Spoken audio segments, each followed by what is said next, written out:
Thanks for coming tonight. My name is Louis. I'm the store manager here and store manager in Bristol Waterstones. And when I found out Annette wanted to launch this book in this shop, I was really keen to be involved because I'm also dyslexic, and it's something that I hold quite dear to my heart. And it's a really great book to show the trials and tribulations of what it's like to sort of go into the world being dyslexic. They asked me to say a few words, and it's not something that I'm used to doing, so bear with me, but I've written them down, and I'll struggle to read my own writing, but I'll try.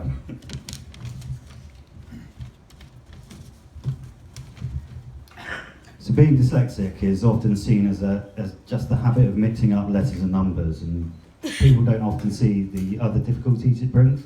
It does, however, bring many skills with it that should be better harnessed by schools and in the workplace. In Annette's book, she tells some very interesting tales about the trials and tribulations of starting out in the working world. Mine aren't quite as dramatic and involve fewer naked men, but they are telling nonetheless. Only one. Yeah. There's none in mine, I'm afraid. So as a 17-year-old, I was desperate for a part-time job, so I applied for a position on the produce aisle at Sainsbury's. Two of my sisters worked there already, and I thought I really had it in the bag. So I turned up for what I thought would be an interview, and it was an assessment day. We were shown lots of clips of things going on around the shop that we had to say were good or bad.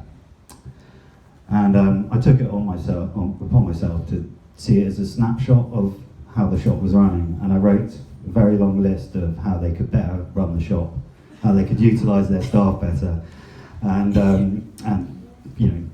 create better customer service. I thought it was the right thing to do, but I didn't get the job.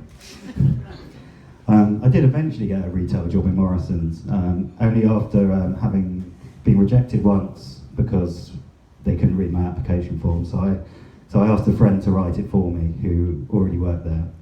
In the interview, it was quite interesting having to tell them apparently I was a member of a breakdancing club. But I got the job, and I haven't looked back since.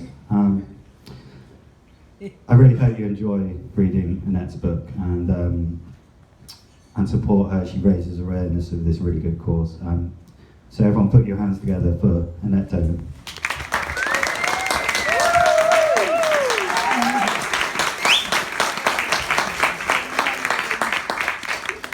Firstly, I'd like to do a dedication to a friend of mine who passed away. Sorry, I wasn't going to do this. And I'm not. She's very dear to me, and she's called Caroline. And Caroline and I went to Milan, and I was writing the book, and I was telling her all about the book. And we were doing a medication technique thing, so we were learning how to meditate, and we both meditated for the success of my book. So I'd like to dedicate this evening to her.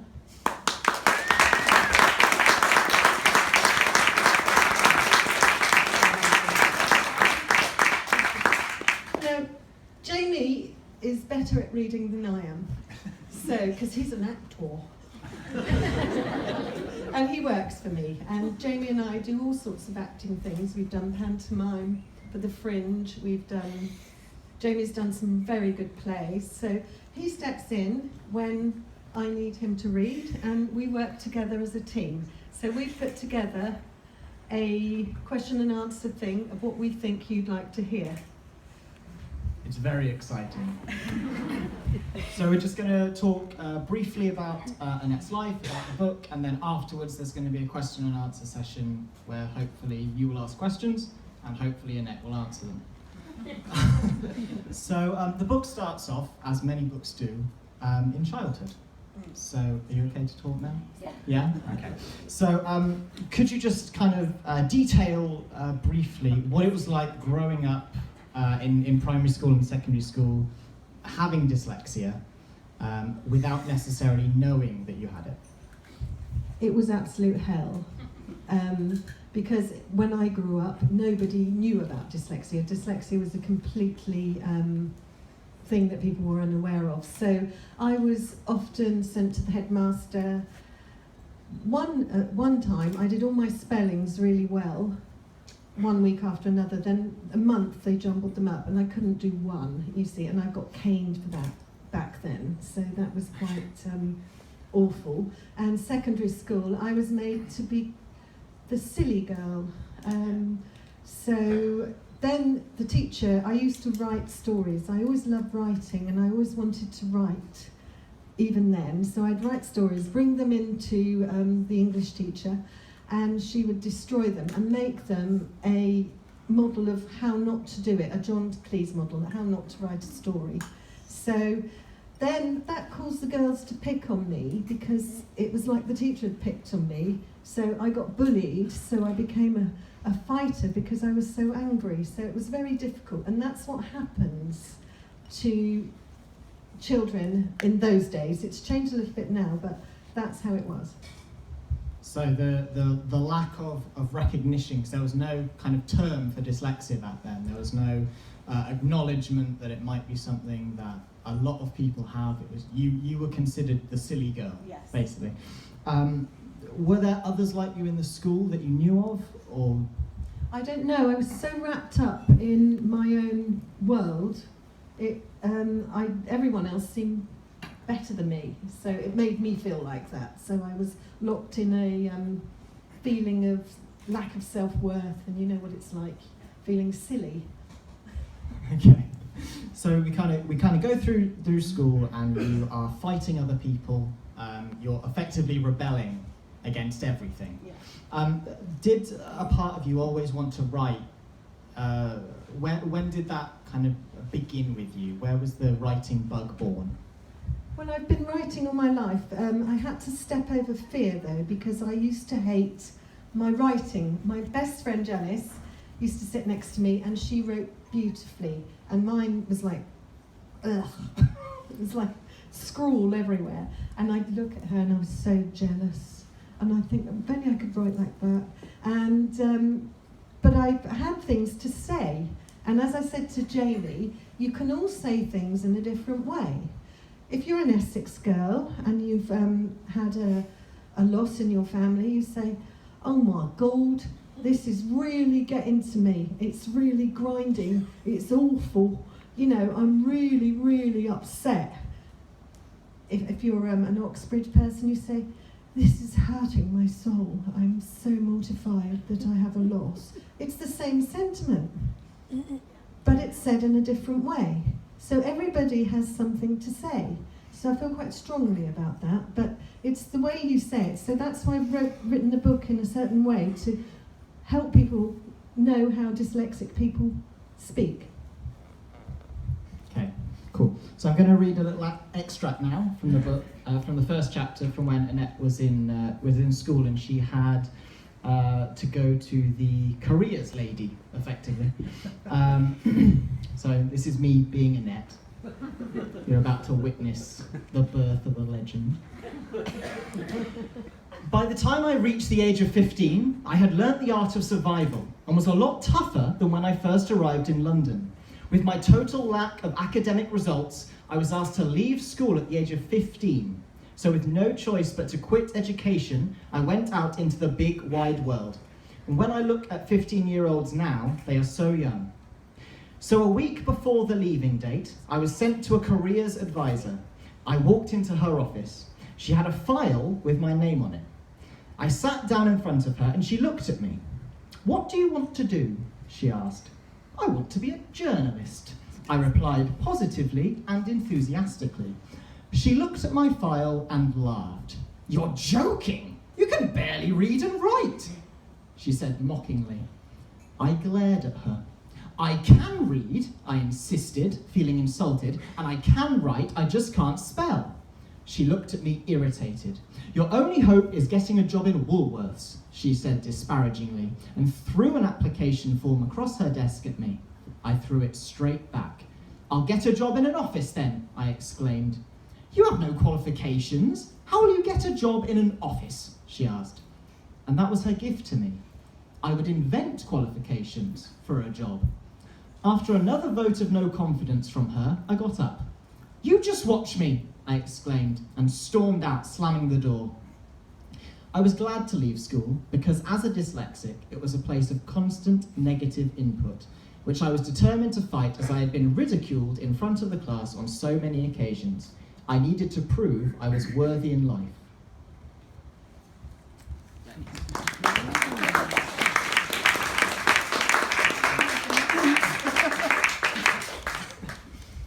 So, thank you for the, you don't need to clap.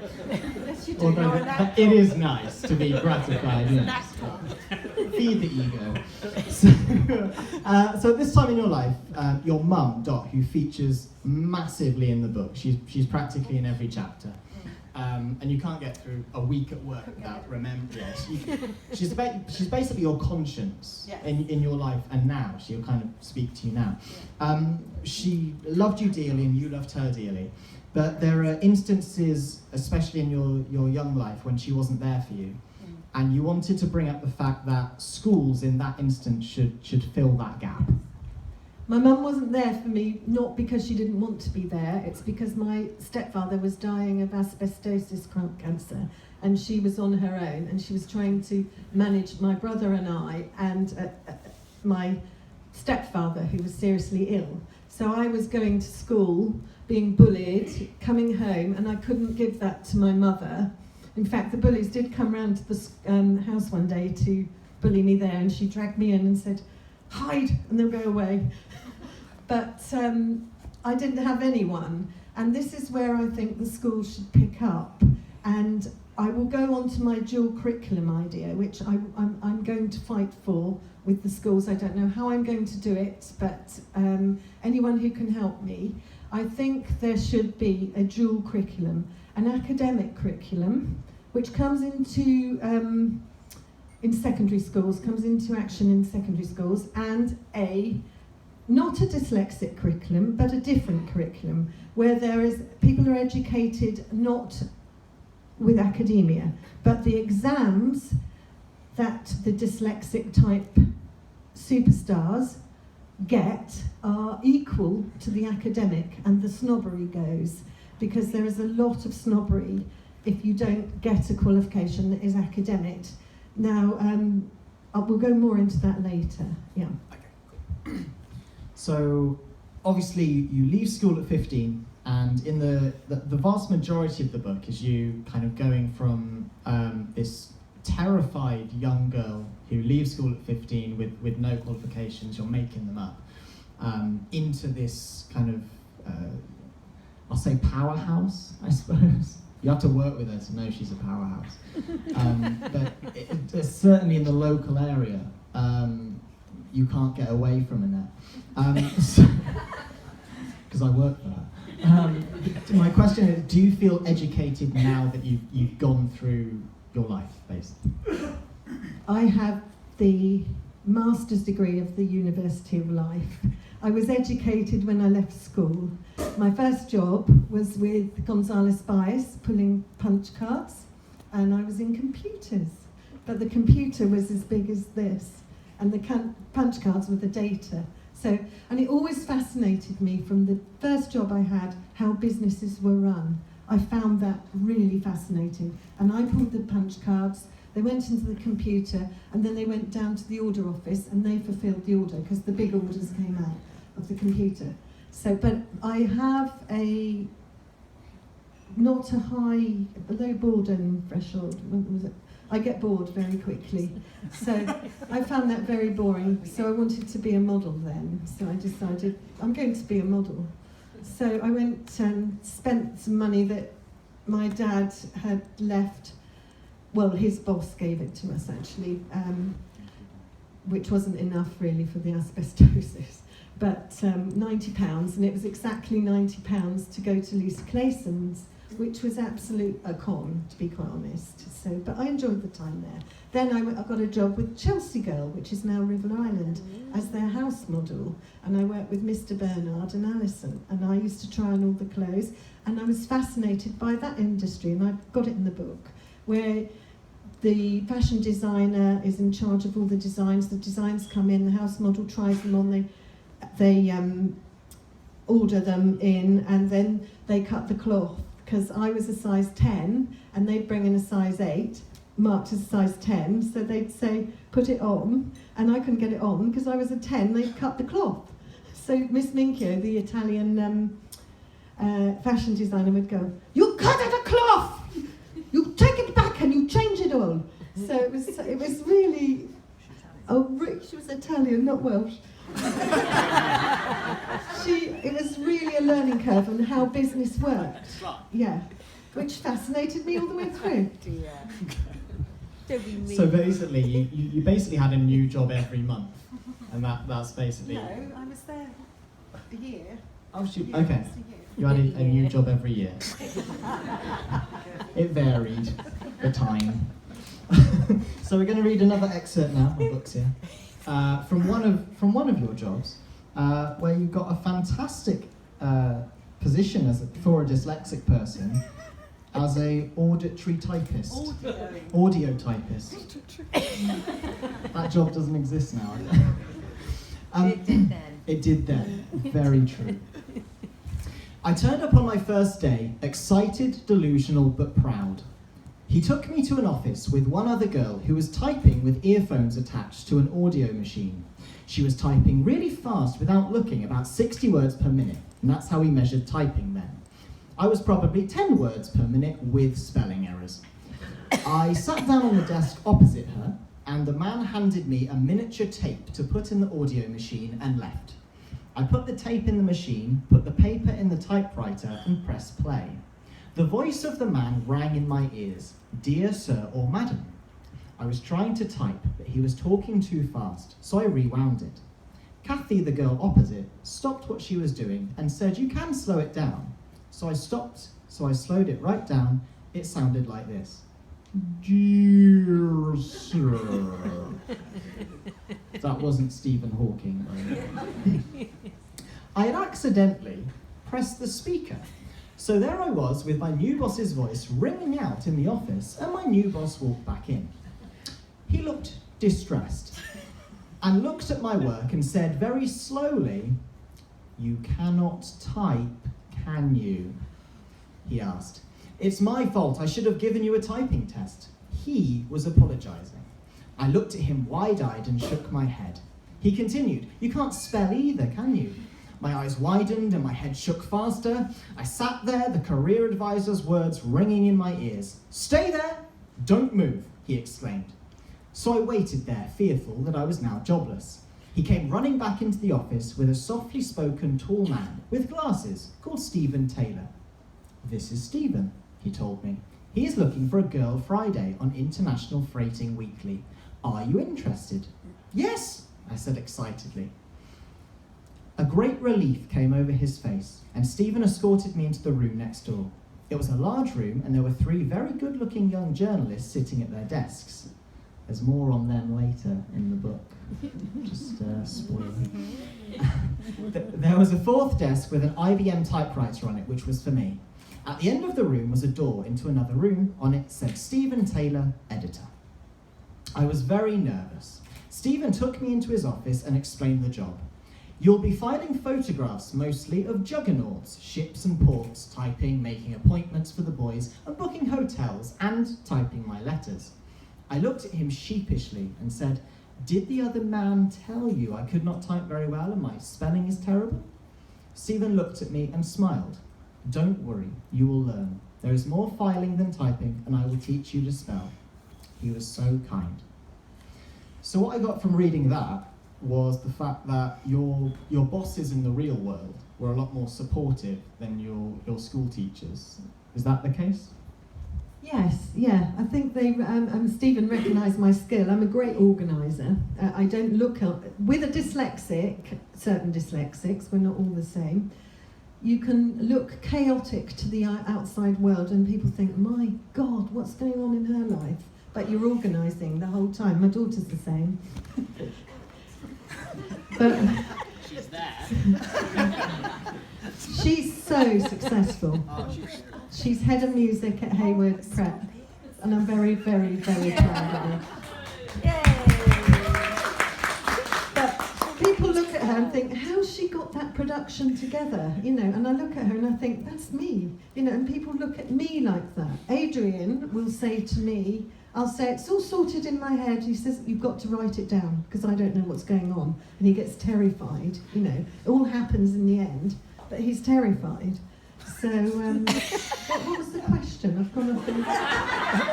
About your bosses supporting Yeah. you. Oh yeah, and the bosses used to recognise your skills. And I was very good at organising the journalists and the photographs, the roll on, roll off. It was very, you know, interesting for a while. And I was with journalists. So I was thinking, oh, I could get trained as a journalist. There wasn't open hell for that, but never mind. But, yeah. Yeah. Sorry. Okay. So we're going to skip forward a few years now, because we don't want to ruin the whole book, to when you became a mother. Okay? So we have 2 children, Angelique, who's just here, she's the head of music, and Dominic. So Dominic is also dyslexic, Yeah. and up until this point in your life, you had no idea that you were dyslexic. You'd gone through your whole thing just thinking that you were the silly girl, chaotic, that sort of thing. And Dominic was diagnosed when he was how old? 6. He was Dominic was diagnosed when he was 6. He had ADD. Is it ADD? Attention ADHD. Yeah. Yeah. Yeah. He had ADD. I can never remember those words. That's another thing. dyslexic. Yeah. But he had that, and they thought he was deaf. So they called me into the school and they said, we think your son's deaf, which was, I felt really upset about. And then they gave him a test and they said he's dyslexic, but he's verging on genius. He's got a very, very high IQ. So I said, what's dyslexic? I'd never heard it before. So they explained to me, and I said, oh, I think I'm dyslexic. So the teacher gave me a little test. She was a lovely teacher, and she said, you are dyslexic. And you also have a high IQ. And she said, never, ever worry about your son. He will make it in life. So I was reassured a little bit. And he got an awful lot of help back then. But the reason I've written this book is because of my niece, who also left school at 15 in 2014. Now, her school, and I was absolutely mortified, because I thought, here we go again. She's going to have to go through the trials and tribulations of my life. Now, people say to me it's different now, but it's not. She was neglected at school, and also my brother was very ill at home. Luckily, he's getting better now. So they were occupied with my brother being ill, and she was missed. I did try to help and get extra tuition, but it didn't work out. And she left school. The school was offsetted, so it was a really bad school. The head was running a bad school. So the children, like Tilly, in that school, got left out. And she rebelled. She became rebellious. And I thought, I've got to write about this, because Tilly, in 2014, this isn't good enough. We should be beyond that. We should be, the teachers in the school should be recognising the dyslexia, not creating the rebellion. She had the same experience as me. She was ridiculed in class. She's written it in the book. I've interviewed her. She's in the book. So, and she rebelled. If you are ridiculed, you rebel because you want to be seen. You don't know what to do. So it's so important to value everyone within the system. Sorry. Okay. so the book is selling really, really well in the shop. Now that we're on to the book. The book is selling really well in the shop, and the way it's written from a non-dyslexic's point of view is really, really interesting, because it's fascinating to see a dyslexic person actually writing a book. The way that it's written is it's like a stream of consciousness, and there are things that, like Annette said, she appears to be very chaotic, and that sort of comes across in the book, because it's you'll be talking about one subject and then you'll go back or forward in time, but then you'll always come back. And I think that's really, really telling of you as a person, and I can see you on the page reading it. It's like you're just speaking, and it's really, really good, because people are buying the book for dyslexic people in their family. They're saying, my son, my daughter, my dad, my mum would enjoy this, because if you think about it, why would there be books for dyslexic people? Because they hate reading and writing, because they makes them feel bad. So here we have a really, really nice opportunity to start something, which is making people aware that there's so many dyslexic people. The amount of people that buy the book in the shop is startling, because you start to realise that this is something that needs to be changed. And we want to change it to a positive thing. So we want it to be a glory to be dyslexic, you know, and for people to understand us. And for one of the interesting things that I find really interesting is that, as I would, is when I go to chamber mixers, I speak to people like myself who started businesses and who are successful, like me. I get talking to them and I go, I'm dyslexic, so I'm proud of being dyslexic, so I tell everyone. And they go, so am I. That's why I started my own business, no one would employ me. There's an awful lot of those. What does that tell you? We've got unemployment. There is also an awful lot of dyslexics in prison because they've been mortified at school and not encouraged at all. And they come perhaps from different areas to where we come from, I don't know. But there is a high percentage of dyslexics in prison. Now those people could be running small, medium enterprises and employing people. We employ people, the dyslexic chamber mixer people that I meet. We could take them out of the prison and they would be running small businesses if they were trained in school and given the confidence to go out and do it. I had to do it the hard way. One of the things in my book that I laugh at when I read it is when I did the VAT. I filled my first VAT form in completely wrong, and the VAT man had to come and visit me. So I was terrified. The man in the hairdressers up the road said, they're worse than the police, custom and excise. Oh my God, I'm going to go to prison. I was terrified. Anyway, he came in and he wasn't bad.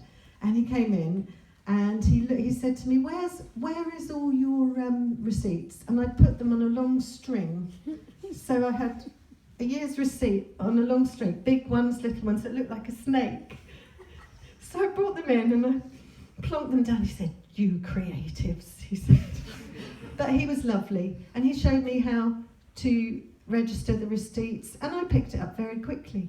So I can do QuickBooks, I can do computers. I don't write emails. I do write them, but I get the staff to check them because I always get some very clever academic checking my spelling and saying, if you're going to send an email, make sure you do spell check. But when you do spell check, it doesn't always give you the right version of the word. It's not so easy. So it's not as easy as you think for a dyslexic to send an email. So I have the wonderful staff around me who are all really, really, really wonderful. She's sucking up now. So at the end of the book, it transforms from a memoir into a kind of how-to and a business guide. There's like a chapter of pointers that you feel really, really passionate about. So I'll just read one now. It's number 1, so it's the most important one. Okay. It says, find your passion. Business is about passion. You might say business sometimes appears soulless and fickle, but I think this is because some people's passion is purely the art of making money. My life has to have creativity in it. I am passionate about glass and what it does. The truth of colour it reflects, all of its mediums. The fact it fascinates me and is so important in our lives to give us light in our houses through windows, lenses in our glass, the silicon chip which gave us computers. Of course, the best thing for me is that we can fuse it, blow it, and we can make it into wonderful works of art. Your passion can be anything, but if you are going to create a business, it is like having a child. You need to love it as it is, and it will cause you sleepless nights and take your tolerance levels to heights you did not know you have. It also goes through different growing pains and stages. Before I had a business like anyone else, I daydreamed that it would be easy and I could float around doing what I wanted. It is the polar opposite. So before you enter into your world of business, be prepared to give your life and soul to it, or forget it, as it will fail. So my last question to you, Annette, is do you have any advice for any dyslexic people here, or who have them in their family, who need guidance or inspiration?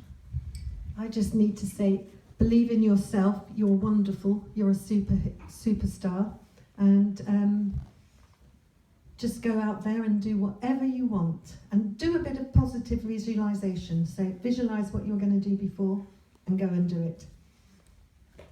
All right, thank you.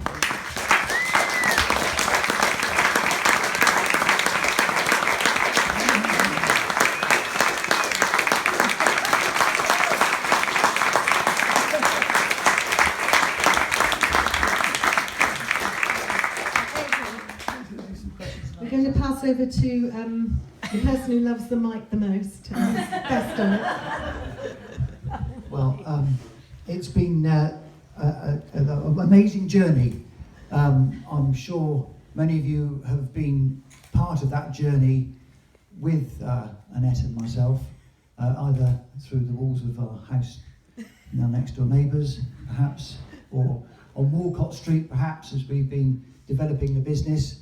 And in the meantime, the stories have been unfolding in Annette's mind, and it's been an absolute amazing journey. And what I'd like to say here, before we sort of thank the guys and have questions from the floor, is that from what you've been listening to Annette's experience, which many children, being an ex-teacher myself, many children have suffered, to actually produce a piece of written work in front of a teacher and have it totally destroyed as a young person is absolutely soul-destroying.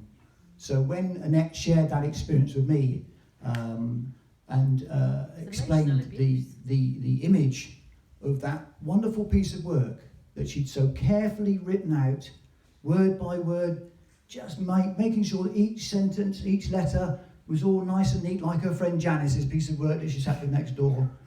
And then for it to next day or 2 days later, for it to be returned by the teacher, and that whole piece of work that she spent hours and hours on was completely covered in red ink, saying this is wrong, crosses in out, no ticks, no encouragement, no whatever. So for her to actually, for Annette, say her, she's here, isn't she?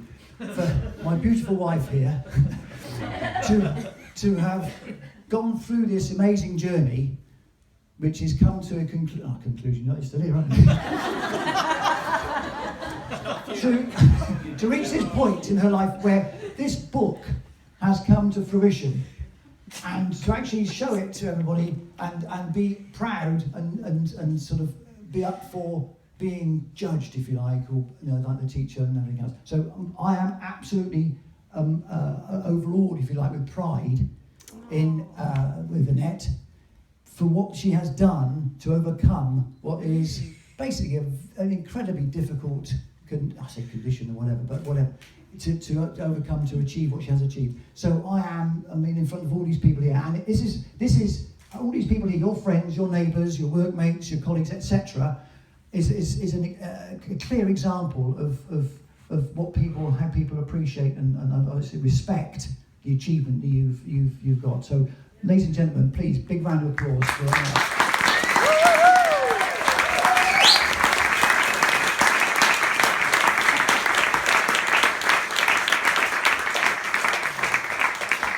And I know in the wonderful audience we've got here, there are a number of people who'd like to perhaps pose a little question, ask a little question, maybe a little personal question perhaps about how does she manage the sort of the kitchen for a lovely husband like myself in her own little way. Nick, yes. Hi. Annette, what's it actually been like putting your entire life into a book? Because kind of like you take your entire life, you put it in a book, you put it on a shelf. What's the entire experience actually been like? It was strange. At one point, Adrian and I was writing one weekend, and Adrian very kindly corrected things. He didn't change a word, it had to be my flow of consciousness, but he marked it because he's a teacher. And we spent the whole weekend and in the book, and when you write that bit that you're writing, you actually are in it. And it's really hard. It's almost like you're reliving that bit of time. That's what I got from writing a book. And you became back there, and you had to pull yourself back into the now. It was a really interesting experience, but getting it all down and reading it back, because I have written things before and burnt them, reading it back and thinking, okay, that's okay, because you can't judge your own work. That's okay, that sounds okay. I'm going to step over this awful feeling of fear and rejection, which I have, which is big, and anyone who's had that knows what it's like. Step over that awful feeling and put it out there. And I did. So yeah, no, it was a big thing. And when I got the book, first of all, it's lovely. There are some people who said they're going to write books. Please do. I think it's a wonderful thing to go through and achieve. They're running out of books. Thank you, Nick. Yeah, great. Anybody else got a question they'd like to put to? Hi. Just a quick question. I mean, after going through all that and giving birth to your book, you must be tempted to perhaps write something else. Are you planning to do something Yes, else? I've had an idea today. I have written other books which I need to look. I've got one called Left in Surrey, which I've written, which Leaky knows about. But Themis, I and Adrian, we run a business together. I started it, but they joined me very soon after the beginning and the birth of the business. But we are the most wonderful business triangle. Adrian is not dyslexic, Themis and I are. So we play to our strengths. Themis has got slightly different dyslexic strengths to me. He's more organised than I am in certain ways, and I'm more organised than he is in other ways, if you see what I mean. So I thought I'd write a book with my staff, who are an absolutely wonderful team, with them putting bits in, called The Dyslexic Triangle. And I've got the cover. There's a Themis, Adrian, and me, and I'm lying on the floor, and it's a photograph. So I can see it in my head, and this is how I operate. So I can see the book finished now. So, and it will be done. But I do want to get things back from the staff, because they are wonderful, and it is hard sometimes to work with me, but I don't mind that feedback.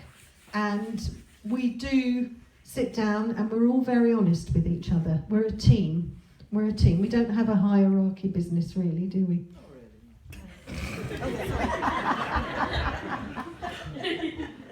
That's Jamie, by the way, who manages our shop by the Abbey, who's an absolute stalwart, and he's spent the last few years learning how to adjust his way of being within a company, and learning along the way how to fit in with the A to Z philosophy. So Themis and Annette have a philosophy which is basically to think is to do. That's great. That's fantastic.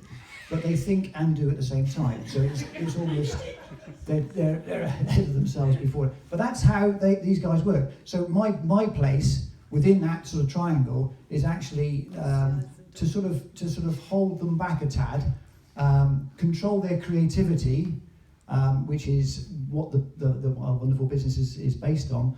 At the same time, nurture that sort of energy and that sort of enthusiasm and that directness and that tenacity and that passion, because that sums up Annette: tenacious, passionate, and energetic and enthusiastic, etc., and incredibly talented. Okay, question. Yes, Teresa. Annette, are you going to send a copy of your book to that careers teacher? Yeah, I don't know if she's still alive. I'm very old. I think you should make every inquiry possible. Perhaps I should send it to all the careers teachers. Yeah, I could. Yeah, I could find out. One of the things that happened to me this week, which is very important, I wrote something about my feelings on fake book, I call it. The reason I wrote that, because I felt upset about things that had happened recently. And I just wanted people to know that my life's not always perfect, and I just wanted to write from my own heart, not share something from someone else. And then a girl who I went to school with responded. I've got the comment here because and it said, "It's nice to see that the silly girls I went to school with now turned into wise women." And I thought, oh my God, I'm so angry she's put that. But then I thought, no, that's brilliant. That is brilliant. It's a gift. Because it shows how people looked at me when I was at school. I wasn't a silly girl. I was just misunderstood. And I've never been a silly girl. I'm very passionate about the world, the environment. I've sat down in Greenham Common. I've done things that I think the world is a very special place for us to look after, and I don't think we do that enough. So I'm quite passionate about those issues, and I'm not a silly girl. Yes, absolutely right. Yes, please. Are there any other questions, Carol? Have you thought of setting up a mentoring scheme, Annette, to inspire people from primary, secondary and adult education? I'd love to do that, but at the moment I'm 24/7 Bath Aqua Glass and Bath Antiques. So that's something that I was really thinking about, which I could talk to you about. Because you have so much passion, like so many people around here to give. Yeah. And if we could set it, try. We could do it together. Absolutely. This lovely lady is a dyslexic teacher, and she's also dyslexic. So anyone who needs one, she is absolutely brilliant. Thank you. I try my best. Carol. Okay. Yeah, no, we should look at doing that, shouldn't we? Absolutely. We can start young as well, and if you can provide a free service, because not everyone can actually afford to pay, even though I do teach privately. But I also try to help people as well, or have done in the past, that can't afford to actually take on the services of a specialist tutor. But also from a mentee point of view, I think it's really important as well. We could do groups, it would be good. It would be excellent. Yeah, wouldn't it, because just to they could help feed people. off each other, couldn't Absolutely. they? This is exciting, isn't it? Hold your back, Aidan. Hold your back. Brenda, question? No. That's our lovely neighbour from Kingstown. Are there any other questions or things, points or experiences perhaps that people? Sorry, Lady Margaret. Sorry, no. Ralph. Sorry, Ralph. I'm only Lady Margaret when they pay me these days. I just can identify so much with the school thing, because when I went to I'm not dyslexic, but I went to a very tiny village school, and we never had enough kids to have a football team or anything like that. So when I went to grammar school, I didn't know how to play football or rugby or anything. Our school sport was hockey, which nobody knows how to play. And so I didn't know what to do. So I became silly Ralph, like you became the silly girl. I was silly Ralph and made to run around the pitch. Strangely enough, Mr. Newman, who was the hockey teacher, was also the geography teacher. So I became silly Ralph in the geography class, because although I'm really interested in geography, I became silly Ralph in the geography class. And you talk about rebellion.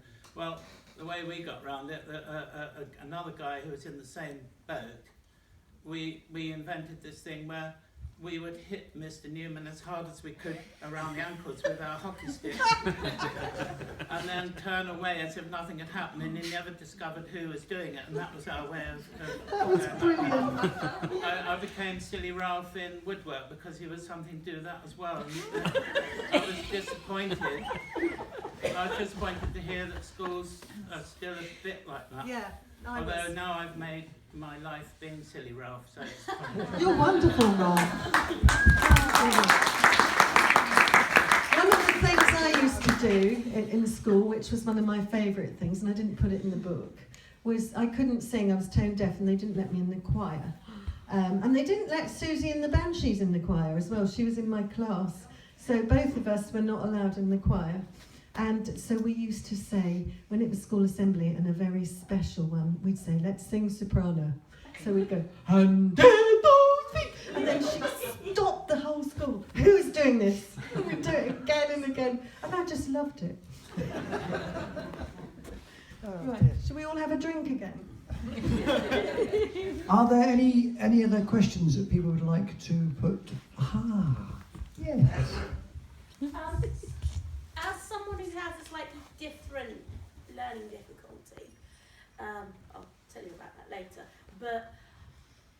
would you say that being creative plays a big part in how you view your dyslexia?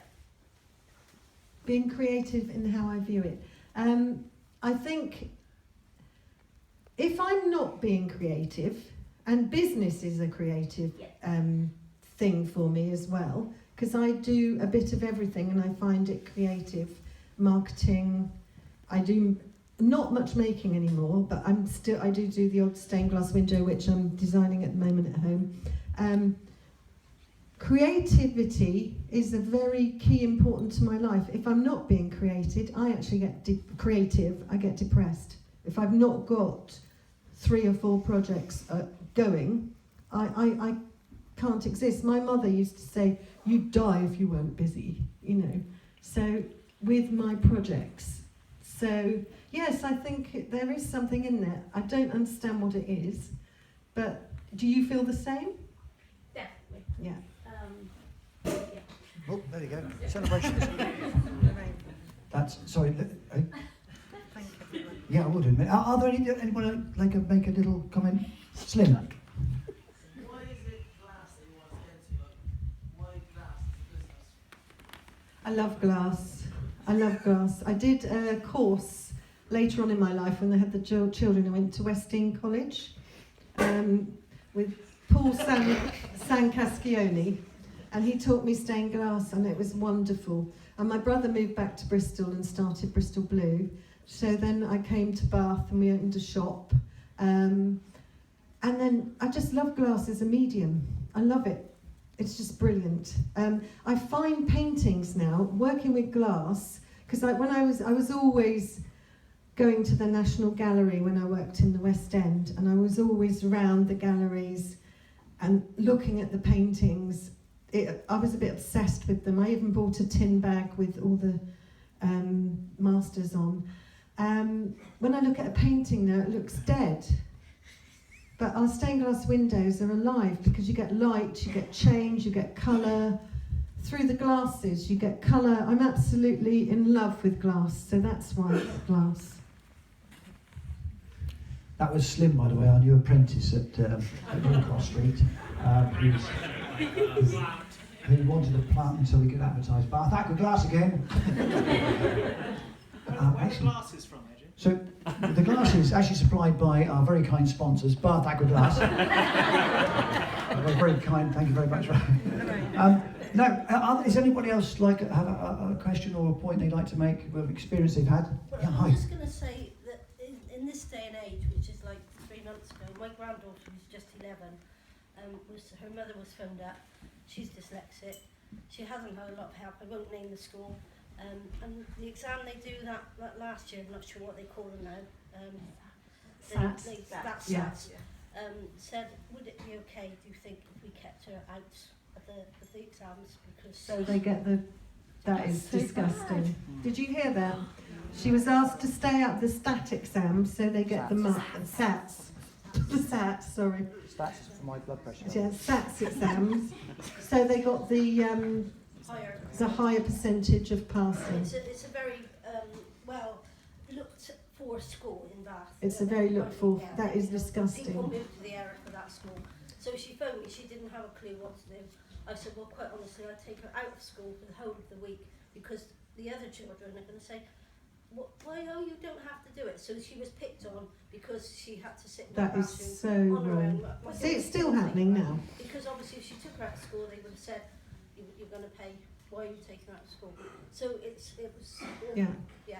Yeah. And she as the little girl, she didn't know whether it was clever to not have to do it. She didn't really know what position she was in. No. She was taken to sort of do drawing but she's now at the senior school now, and she just feels completely out of what. Well, we could. That would be our mental group if we started a mental when you group. said that, I thought, Yeah, that'd be a really good idea, wouldn't it? She just doesn't want to do with the homework, and of course when they go to senior school they have all the homework, and the arguments with her mother now. Yeah. She said, I'm not doing it. Well, she's terrified of the homework. I was terrified I'm of not it. good enough, and it's going to be rubbish, and I'm not going to do it. So then exactly. you know. So it's a vicious circle. Yeah. So, but that's now, this is whatever, 3 months ago this Yeah. summer. Perhaps you have a talk to her. All I was going to say was, did you grow up feeling constantly insecure, insignificant, but you've become this strong, beautiful person because deep down your parents, you know, your mum, I know she wasn't there for you, but was she encouraging you anyway, saying, oh look, that piece of work, don't worry about your teacher? Was she like that? No, my mum didn't know what I was doing at school. So how you've become this, such a strong, Well, Carol and confident I were talking person. about this the other day. We were saying, she said to me, were you a very shy person? Because most dyslexics are. I was a very shy person. And you develop this personality inner strength to cover it Yeah. up. Yeah. But Annette, you have to consider that if you were not dyslexic, I'm then like, you wouldn't be yeah. such a creative, expressive, sort of confident person. that's what I'm saying, Yeah. yeah.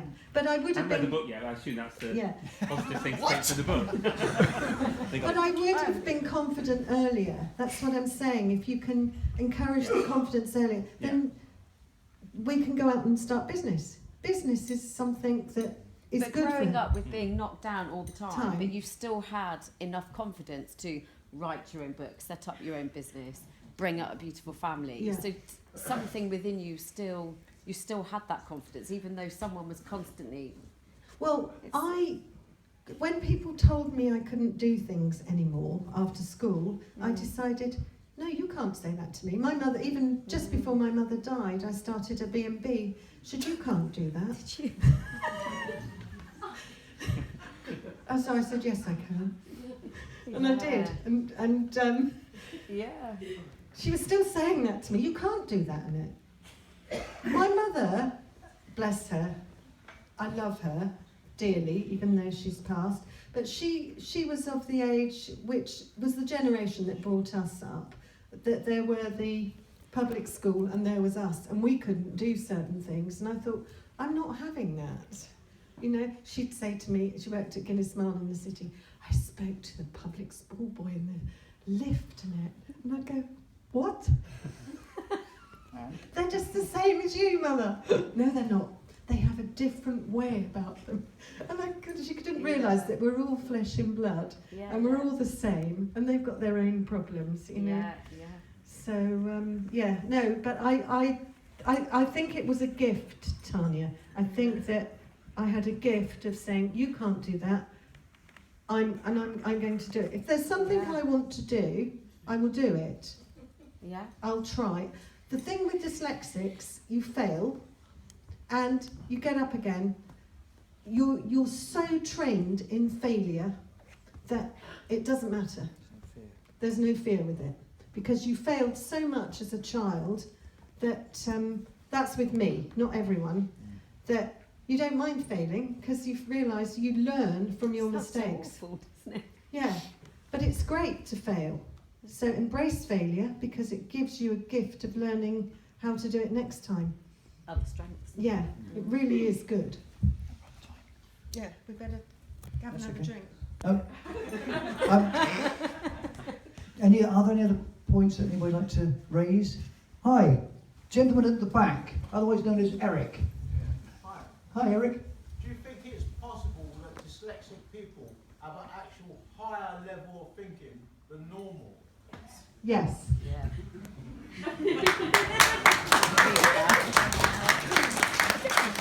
I get very irritated. People can't think so quickly as me, and it really irritates me. So I tell them something, and I go, no, and they go, I've got to think, why haven't they got that? So I have to speak, it's like almost I speak a different language, you know? But I'm, no. I think that's the A to Z approach. So Annette mentioned something there about another adventure that she took on board a few years ago, which was setting up a bed and breakfast.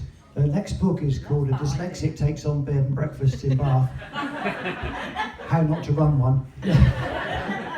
That was me and her, by the way. So any other comments, any points that people like to make? There are a number of people here we'd like to say thanks to. Sorry. Can we sign a book? Yes. You carry on, you carry on. Oh, hold on, the book's there. This is it. So gone. Yes. Okay, so whilst Annette's just going to go and sign some books and so on, as I said earlier, thank you so much to Louis, the manager here at Waterstones. Thanks very much, Waterstones, for hosting this evening.